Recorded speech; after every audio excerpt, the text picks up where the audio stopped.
Hello යාළුවනේ කොහොමද ඉතින්? ඔන්න මම අදත් ඔයගලන්ට වීඩියෝ එකක් ගෙනාවා. මේක නම් මේ සමහර අය ගොඩක් දන්න දෙයක්. ඒ වුණාට අපි දන්නේ නැති අයටයි ඩුබායි වලට එන්න බලන් ඉන්න අපේ යාළුවන්ටයි පොඩ්ඩක් දැනගන්න එක මේ ගැන පොඩ්ඩක් කතා කරන්න කියලා හිතුණා. ඔයාලා දන්නවද මේ මොකක්ද කියලා? ගොඩක් අය දන්නවා ඩුබායි වල ඉන්න අය මේ මොකක්ද කියලා. මේක සාමාන්‍ය කාඩ් එකක් නෙමෙයි ඩුබායි වල ගොඩක් වටින කාඩ් එකක්. මේ තමයි කාඩ් එක. මේ තමයි ඩුබායි වල භාවිතා කරන බස් කාඩ් එක. නැත්නම් අපි මේකට කියනවා මොල් කාඩ් එක කියලා. මේ කාඩ් එක අපිට භාවිතා කරන්න පුළුවන් බස් එකේ යන්න, මෙට්‍රෝ එකේ යන්න, ටැක්සි එකේ යන්න, ඒ වගේ දේවල් වලටත් භාවිතා කරන්න පුළුවන් මේ කාඩ් එක. ඩුබායි ඉන්න අය දන්නවා මේ කාඩ් එක ගැන. නොදන්න අයත් ඉන්නවා නම් බලන්න මේ වීඩියෝ එක. මේ කාඩ් එකක් ඔයගලන්ට සාමාන්‍යයෙන් ගන්න පුළුවන් බස් ස්ටොප් එකකින් තියෙන කවුන්ටර් එකකින්, නැත්නම් මෙට්‍රෝ ස්ටේෂන් එකේ තියෙන කවුන්ටර් එකකින් ගන්නත් පුළුවන් මේ කාඩ් එක. මේක ඩුබායි, ඒ කියන්නේ UAE වල ඩුබායි කියන පැත්තට පමණක් භාවිතා ගන්න පුළුවන් මේ කාඩ් එක. කියන්නේ ඩුබායි වලට ඩුබායි අවට ප්‍රවාහන සේවයට තමයි මේ කාඩ් එක භාවිතා කරන්න පුළුවන්. මේ කාඩ් එකක් සාමාන්‍යයෙන් ඔයගලන්ට ඩිරාම් 25කට වගේ ගන්න පුළුවන්. ඩිරාම් 25කට වගේ අරගෙන ඩිරාම් 5 10 20 වගේ ගණන් වලින් ඔයගලන්ට මේක රීචාර්ජ් කරගන්න පුළුවන්. මේ කාඩ් එක භාවිතා කරන එකේ වාසිය තමයි ඔයගලන්ට අඩු මුදලට ගමනක් බිමනක් යන්න පුළුවන්. ටැක්සි හොය ඉන්න ඕනේ නැහැ. මෙට්‍රෝ එකේ හරි බස් එකේ හරි නැගලා මේ කාඩ් එක පන්ච් කරලා ඒ මුදල ගෙවලා ඔයාලට ඒ ගමන යන්න පුළුවන්. මේ කාඩ් එක මගේ කාඩ් දෙකක් මගේ ළඟ දැන් තියෙනවා. කාඩ් දෙක තුනක් ඉතින් ළඟ තිබ්බා කියලා ඒක ලොකු ප්‍රශ්නයක් නෙමෙයි. ඒක තමන්ටත් වාසියක්. අතේ මුදල් නැති වෙලාවක මේ කාඩ් එක භාවිතා කරලා ඔයගලන්ට ගමනක් පහසුවෙන් ලේසියෙන් ගිහින් එන්න පුළුවන්. මේ කාඩ් එක හැබැයි භාවිතා කරන්න පුළුවන් ඩුබායි අවට විතරයි. ඔයගොල්ලෝ අහලා ඇති UAE වල තියෙන තව සාජා කියලා පැත්තක්. ඒ සාජා කියන පැත්තේ ප්‍රවාහනයට ට්‍රේන් බස් එකේ වගේ යනවනම් ඔයාට මේ කාඩ් එක භාවිතා කරන්න බෑ. මේක ඒ සාජා පැත්තට බලංගු වෙන්නේ නැහැ. සාජා වල බස් එකේ වගේ යනවා නම් ඔයගොල්ලෝ වෙනම සාජා වලට අදාළ බස් කාඩ් එකක් තියෙනවා. ඒ කාඩ් එක නම් මගේ ළඟ දැන් නැහැ. මේ ඩුබායි වලට අදාළ කාඩ් එක. ඔයගලන්ට ඒ කාඩ් එක ගත්තාම සාජා වල බස් වලට යන්න පුළුවන්. දැන් ඔයගොල්ලෝ බලන්න නැති සාජා පැත්තේ ඉන්න අයට කාඩ් එකම අවශ්‍යද ගමනක් බිමනක් යන්න කියලා? කාඩ් එකම අවශ්‍ය නැහැ. ඔයගොල්ලන්ගේ අතේ ඩිරාම්ස් තියෙනවා නම් ඩිරාම් වලින් ගෙවලා යන්න පුළුවන්. මේ කාඩ් එක තියෙන වාසිය තමයි ඒ සාජා වල කාඩ් එක තියෙන වාසිය තමයි සාමාන්‍යයෙන් ගොඩක් අය ඉන්නවා සාජා වලට දිනපතාම තමන්ගේ රැකියාවල් සඳහා යන අය.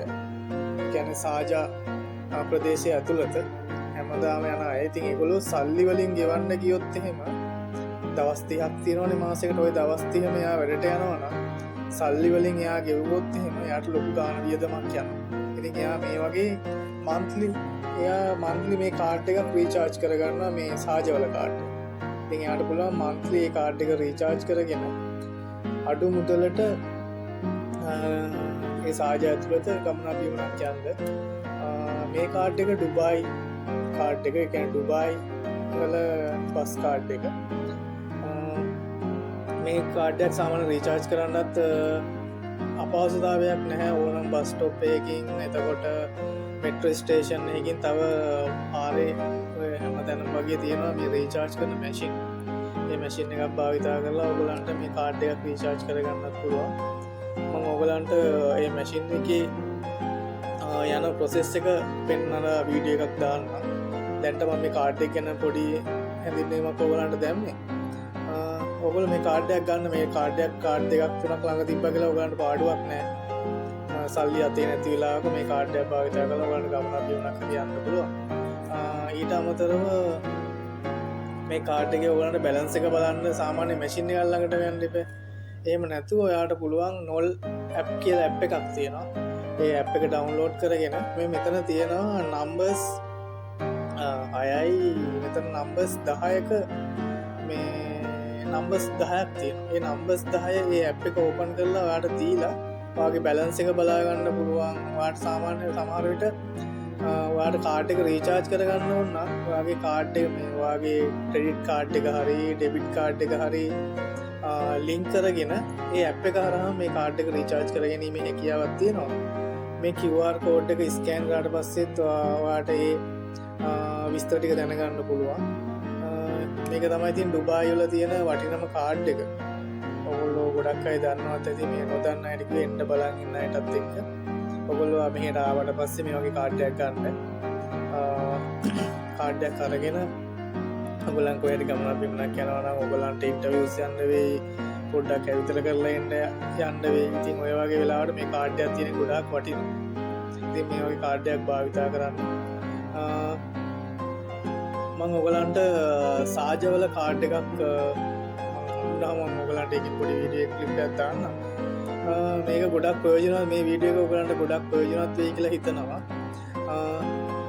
මේ කාඩ් එක අරන් ළඟ තියාගන්න, රීචාර්ජ් කරලා තියාගන්න. හදිස්සියකට ඔයගලන්ට ගන්න ලොකු මුදලක් වෙන්නේ නැහැ.